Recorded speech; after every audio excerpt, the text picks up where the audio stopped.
Olá, meu nome é Maurício Bonel, estamos aqui em mais um vídeo do canal Lácia. Nesse vídeo convidamos a professora Carla Bianca para falar sobre o câncer de boca. Professora Carla Bianca, muito obrigado. Inicialmente eu gostaria de agradecer o convite realizado pelo Dr. Maurício e parabenizá-lo por esse espaço que é de extrema relevância para a nossa população. Nós dentistas, especialmente estomatologistas, temos uma batalha diária, uma batalha árdua diária contra o câncer de boca, não somente realizando diagnóstico, mas também orientando a população acerca dos fatores de risco. Então é um imenso prazer e uma honra estar aqui abordando um tema de tanta relevância. Bem, existem inúmeras neoplasias malignas que podem acometer a boca. E essas neoplasias malignas vão variar de acordo com o tipo de célula de origem que forma, ou seja, a origem embrionária do tecido que forma esse câncer. Segundo o Instituto Nacional do Câncer, eles divulgaram uma estimativa para o biênio 2018 e 2019, em que para cada ano vão ter 14.700 novos casos de câncer de boca, sendo 11.200 novos casos para cada ano para os homens, entre os homens, e 3.500 novos casos para as mulheres. O que significa que, tirando o câncer de pele do tipo não melanoma, isso ocuparia a 5ª posição nos homens, do câncer mais comum, e a 12ª nas mulheres. O que nos ressalta e nos traz a importância desse tema que a gente está abordando no momento. De uma maneira geral, dentre essas possibilidades de neoplasias malignas que acometem a boca, o mais importante é o carcinoma de células escamosas. Por que ele é o mais importante? Porque ele é o mais comum. Então, o carcinoma de células escamosas representa cerca de 90% a 94% de todas as neoplasias malignas que podem acometer a boca. Então, ele é uma neoplasia maligna de origem a partir de epitélio de revestimento. Então, diante da sua elevada prevalência e importância, eu acho que a gente pode começar a falar, aprofundar um pouco mais nesse tema. Professora Carla, em relação aos principais fatores de risco para o câncer de boca, quais são os principais fatores de risco? Então, dependendo do tipo de câncer, nós temos distintos fatores de risco, mas focando no carcinoma de células escamosas, a gente fala que é multifatorial, ou seja, não existe um ou dois fatores de risco, e sim vários fatores de risco. Tanto os fatores de risco intrínsecos, quanto fatores de risco extrínsecos. Dentre esses principais, que foi o que você perguntou, a gente não pode deixar de falar do principal, que é o tabagismo, Então, o tabaco, dentre suas diversas formas de apresentação, principalmente o cigarro, que é o mais comercializado, mas também cachimbo, charuto, fumo de rolo, cigarro bale, eles são fatores de risco. E até mesmo aquelas substâncias que contêm tabaco que não são fumadas, mas sim colocadas, como o hábito de mascar tabaco, rapé. Infelizmente, hoje em dia, a juventude está desenvolvendo um hábito, que é o hábito do uso do narguilé. Então, muitos bares hoje em dia, nas noites que a gente observa, a gente vê já alguns bares disponibilizando o narguilé para ser utilizado, que nos traz muita tristeza. E por quê? Porque cada vez mais a juventude está tendo mais contato ao principal fator de risco do carcinoma de células escamosas. Outro fator, que também é um dos principais, é o álcool. Então a gente sabe que as pessoas que têm o hábito de beber regularmente, bebidas alcoólicas regularmente, e não podemos esquecer também, não somente das bebidas alcoólicas, mas também das substâncias que são usadas como colutórios, que também contêm álcool. Então nós dentistas temos um papel crucial em relação ao que prescrevemos para o nosso paciente. No caso do câncer de lábio, principalmente, carcinoma de células escamosas de lábio, a gente tem que lembrar da radiação ultravioleta, que é clara, e também da carência de alguns alimentos. Então, a nutrição cada vez mais está mostrando a importância dos hábitos, desenvolver hábitos alimentares saudáveis.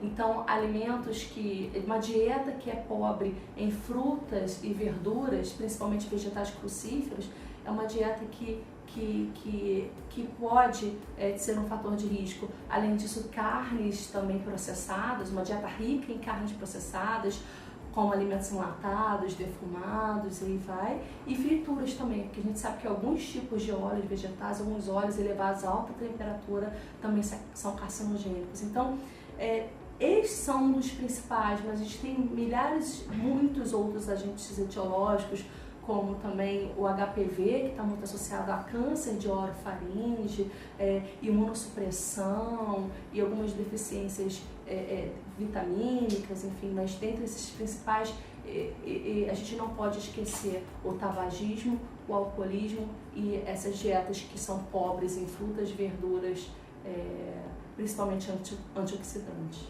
Professora Carla Bianca, em relação aos aspectos clínicos, como o câncer de boca se apresenta clinicamente? Então, Maurício, eu costumo brincar que o carcinoma de células escamosas, quando ele está numa fase avançada, qualquer um faz o seu diagnóstico. Então, esse paciente chega na recepção da nossa universidade, a própria recepcionista, a secretária, ela sabe que aquilo ali é alguma coisa maligna, né? Então, o ideal é o cirurgião dentista fazer esse diagnóstico em fase inicial. Então, porque nenhuma lesão ela já começa grande, ela começa pequena e ela vai se envolvendo. Então, como é que essa lesão ela pode se apresentar? Ela pode se apresentar sob a forma de manchas, ou seja, que são alterações de cor. Essa cor pode ser vermelha, cor branca, ou até mesmo enegrecidas, escuras, marrons. Ela também pode se apresentar sob a forma de erosão e úlcera. Eu costumo brincar que parece uma afta, não são aftas, mas ela tem um aspecto parecido com uma afta, só que a gente vê que essa lesão cada vez mais vai aumentando, em vez de cicatrizar, que a gente esperaria uma afta cicatrizasse, ela vai cada vez mais aumentando. Outra questão também, eles podem se apresentar sob a fórmula de aumento de volume, de nódulos, de edema, massas, né?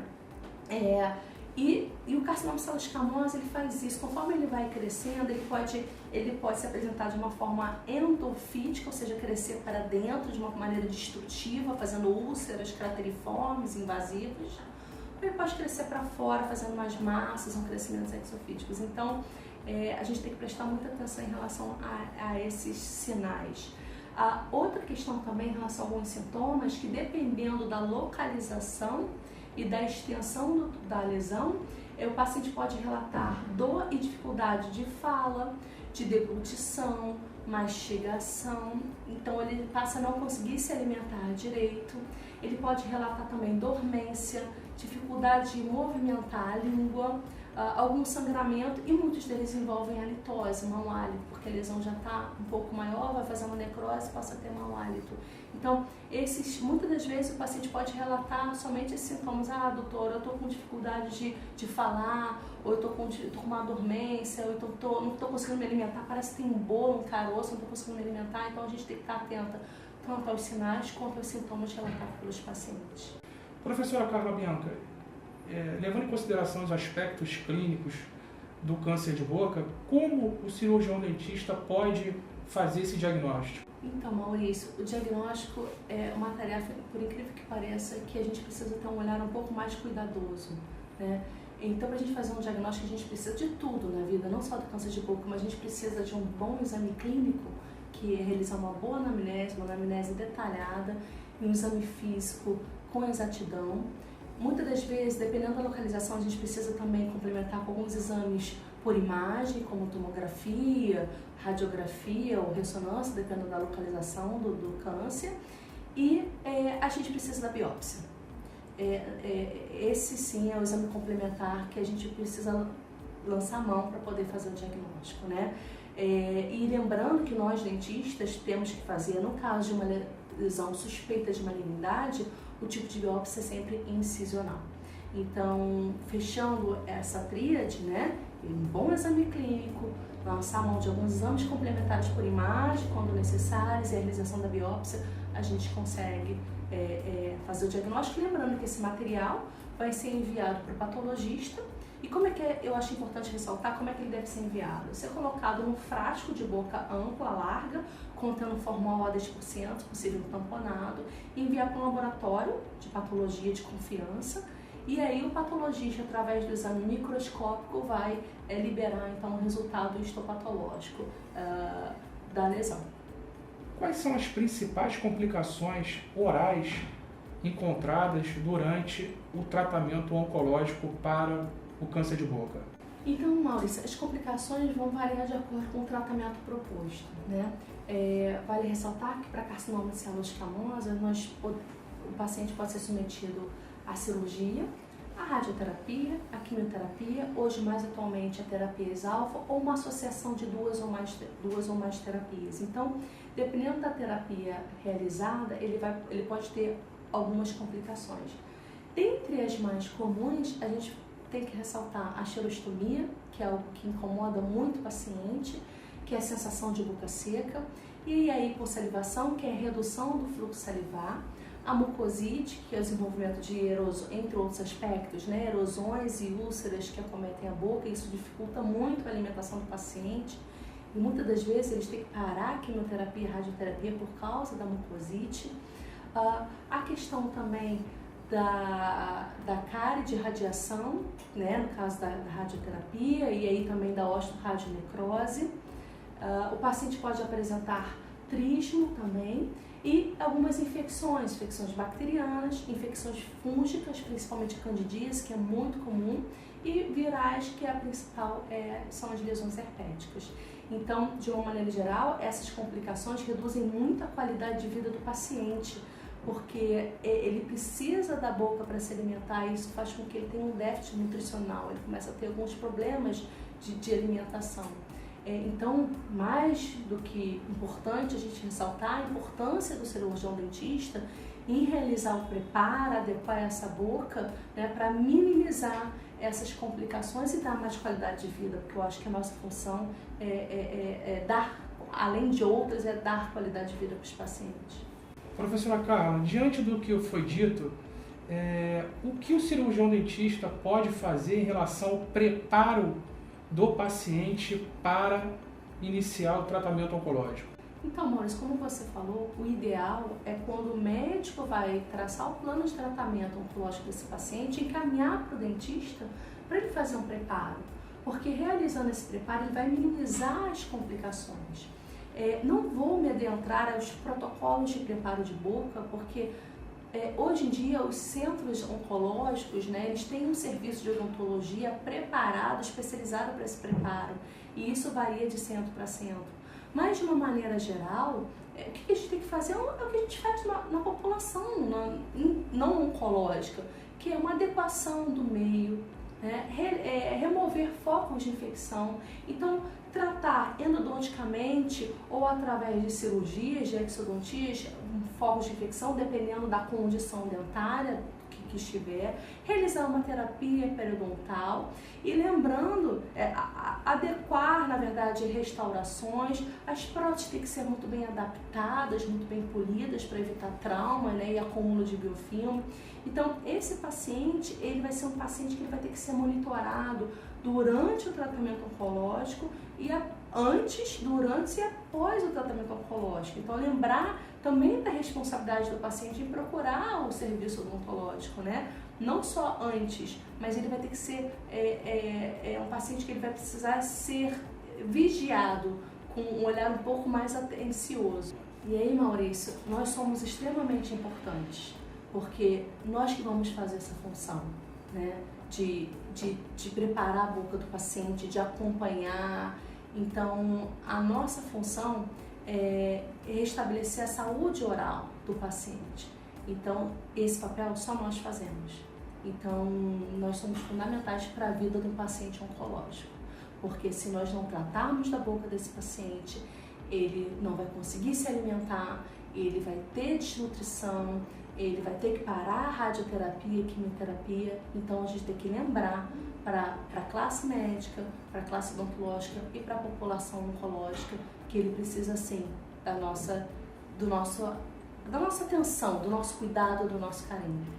Bom, gostaria de agradecer a professora Carla Bianca por ter participado dessa entrevista, realmente de um tema de suma importância para qualquer especialidade odontológica. Muito obrigado, professora Carla. E eu que agradeço mais uma vez, Maurício, pela oportunidade. E lembrando que nós temos, fica a dica aí, muitas orientações que a gente pode passar para os pacientes, para usar home care, para prevenir e até mesmo suavizar essas complicações. Então, tem muitas orientações que o dentista, de uma maneira geral, não somente o estomatologista, mas o dentista pode orientar seu paciente para ter qualidade de vida e minimizar a dor desse paciente durante o tratamento oncológico. Então, mais uma vez, agradeço a oportunidade e o espaço, estou sempre à disposição. E para toda a classe odontológica, siga o canal Lácia. Aqui teremos sempre informações e atualidades científicas para somar com a prática clínica odontológica diária. Muito obrigado.